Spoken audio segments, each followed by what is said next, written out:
So evaluate the following terms containing multiple factors.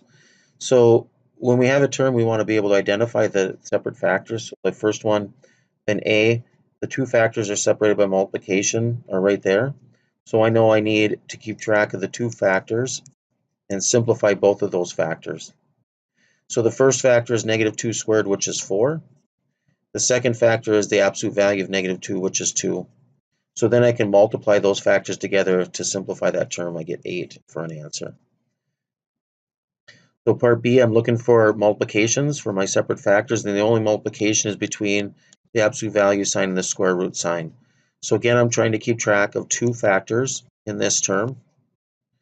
For each one of them, then I need to simplify, so the absolute value inside would be a negative 3. So this factor becomes a positive 3.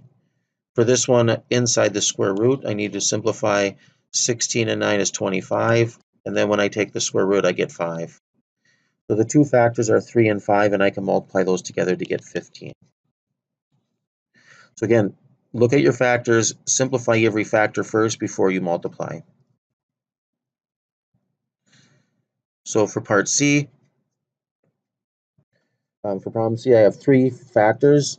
The multiplications are between those parentheses and then before the square root. So I know I need to find or keep track of three factors in this term. I'm just going to set up my parentheses. The factors can be evaluated in any order. So like the square root of 36, I know that's going to produce a factor of 6. Negative 1 squared is going to produce a factor of 1. The middle factor is a grouped factor. Negative 5 and 8 is 3. And then I need to square it to get the factor 3 squared, which is 9. So it doesn't matter what order you evaluate the factors in. As long as you have your three factors, then just multiply. So 1 times 9 times 6 is 54, excuse me.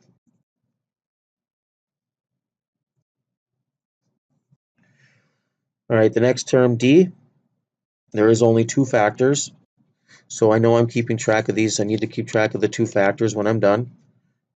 So simplifying inside this factor, this grouped factor, I have a 5, and then that quantity is squared. The factor is going to be 25. Inside this grouped factor, I have a negative 3 and negative 7, which is negative 10. That needs to be squared, which is 100. So now I have my two factors. I can multiply them together. 25 times 100 is 2,500, or 2,500. So the last two, E, again, before I evaluate this, what's the composition? I see negative 5 times the square root, so that's a factor. Square root of 9, and then I have parentheses, so there's another factor, and then the absolute value signifies another factor. So I have four factors to keep track of here. I have 1, 2, 3, 4. So this negative 5 factor, there's nothing I need to do to it. I just need to keep track of it as a factor. Square root of 9 is 3. Negative 2 squared is a positive 4. And the absolute value of negative 5 is positive 5. So once I have everything, all my factors, I can just multiply in any order I want. So I'm just going to group these from left to right.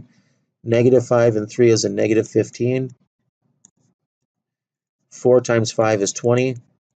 And then negative 15 times 20 is a negative 300. So for F, again, I want to identify the separate factors. There's a multiplication before the absolute value. And then between the absolute value and the parentheses is the next multiplication. So again, I have three factors I need to keep track of. So I'm just going to write that down to keep track of these three factors. The first factor, negative 3, is the factor negative 3. There's nothing to do to it. Here, this is the absolute value of negative 7. So the absolute value of negative 7 is going to produce a factor of 7. This factor is a group factor again. Negative 5 and 4 is negative 1.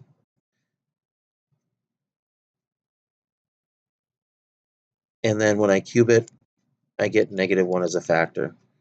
So again, multiplying, maybe this time I'll multiply the negative 3 and the negative 1 together to get positive 3 times 7. Positive 3 times 7 is 21.